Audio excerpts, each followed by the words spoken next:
What's up, everybody? It's your boy Zeke, and I'm here with your Sunday announcements, so listen up and let's get it. What's up, visitors? Listen, you've been dating us long enough. Please attend our first Grace Day of 2019, which is a one-time opportunity for anyone who has not completed all of their new members classes to complete them all in one day. You can't beat that. Grace Day will take place Saturday, February 9th from 9 a.m. to 1 p.m. Please register at havelife.net/experience to reserve your spot by February 2nd. A continental breakfast and lunch will be provided. We got you and we want you to be family, so come and join us.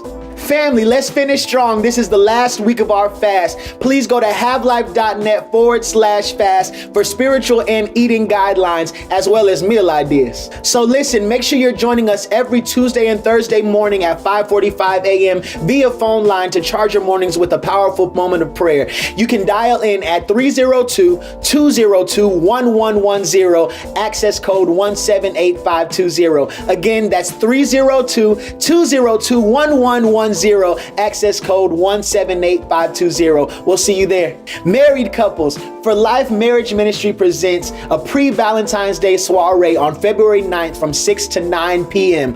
Come out in your best after 5 attire. The cost is $45 per couple, and the deadline to register is February 1st. Register today at havelife.net/forlife. Creatives, HLC has some exciting productions coming down the line. If you have talent in the area of acting, we want to know. So please email us at havelife.net/experience and send us your info, and we're going to hit you up. All right, that's all I have for you this week, folks. It's been a pleasure keeping you in the loop. So please govern yourselves accordingly, and we'll see you soon.